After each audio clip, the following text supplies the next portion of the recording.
سلام، به برنامه آزادی آنلاین خوش آمدید. شکایت یک راننده تاکسی در دوشنبه بحث‌ها را درباره جریمه‌های هنگفت و نبودن جای‌های کاری در تایسان داغ کرد. مراجعت ویدیویی عبدالستار پیر محمدزاده که قبلا همچون روزنامه‌نگار فعالیت داشت و حالا به گفته خودش از ناچاری تاکسی می‌راند 2 هفته پیش در شبکه‌های اجتماعی نشر شد. طرفداران نوار پیر محمدزاده او را برای شجاعت و مطرح کردن مشکل بخش اعظم ساکنان در تایسان ستایش کردند. اما در عین زمان گروهی از شرنویسان او را برای نداشتن اجازه برای خدمات تاکسی متهم کردند.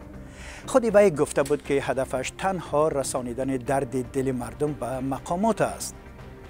یک کاربر به ذکر نامش در سامانه رادیو آزادی گفته است اکثر مردم در شرایط پنجم در وضعیت ناگوار قرار گرفتند و ابراز تعجب کرد است که چرا یاری‌های سازمان و کشورهای خارجی به کم بضاعتان نمی‌رسد و یا خیلی کم می‌رسد. و نوشته است شما پتنت و انداز و حق استفاده از آب و برق میگویید. کدام کار یا خدمات در تایسان بی پول است؟ خلاصه از تولدخانه تا سردخانه پول میستانند. در دولت‌های دیگر برای بیکاران یاری میکنند. در ما برعکس گران میکنند و باز جریمه میبندند. خواننده با نام رمزی شهروند از عبدالستار پیر محمدزاده تنقید کرده است که به اجازه تاکسی میراند و همزمان از جریمه ناظرانی را شکایت دارد. شرح او را برایتون میخوانم. شرکت‌های تاکسی زیاد است، رفته کار کنید، قبول میکنند. چی اینقدر خود را موسیقی بیگناه میگیرید؟ 100% باور دارم که هیچگاه برای پیش بردن زندگی کاری جسمانی نمیکنید. کاری آسان تاکسی است و انداز نسپاریدن. در حالی که عبدالستار پیر محمدزاده در نوارش گفته بود که او جریمه را می سپارد ولی نمیداند که آن به کیسه کی خواهد رفت. کاربری با نام فیض نوشته است مبلغ جریمه نه به جیب کسی بلکه به بودجه دولت وارد می شود. این خواننده در ادامه گفته است البته جریمه زیاد است ولی تنها با جریمه بلند می شود پیش روی قانون شکنی را گرفت و سیستم را به ترتیب درآورد. محض تاجیک را اگر از کیسه‌اش نزنی از بلا نمی ترسد. غیر قانونی فعالیت کردن می گیرد.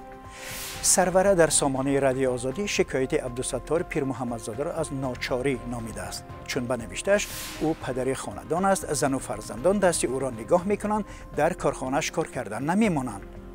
تاکسیرانی نمیمانند، یگان نهاد به دادش نمیرسد. پس چیکار کند؟ اگر همان مهاجران نباشند نمیدانیم حالمون چی می شود. بزرگمهر گفته است کم اندر کم نامه و شکایت های خطی مردم تا به شهردار دوشنبه و رئیس جمهوری تاجیکستان میرسند. کاربری با نام پرویز که ظاهرا در دوشنبه تاکسی معروف به 5 سامانی میراند نوشته است پیر محمدزاده واقعا مسئله داغ روز را برداشته است. چرا مقامات این مسئله را نادیده میگیرند که با 5 سامانی ما 20-30 کیلومتر راه را طی میکنیم آنها به این کار خیر مانع میشوند؟ شرط نیست که مردم بیچاره 30-40 سامانی با تاکسی های دولتی دهند. این در حالی است که قبلا نمایندگان وزارت نقلیات تاجیکستان گفته بودند که کار تاکسی های معروف به 5 سامانی را در پایتخت به تنظیم می‌درآورند. آنها گفته بودند راننده های تاکسی باید زیر اطاعت شرکت ها کار کنند. اما یک نگرانی راننده ها این است که شرکت های خدمات تاکسی ماشین های کهنه را قبول نمی کنند و آنها برای خریدن نقلیات نو پول ندارند.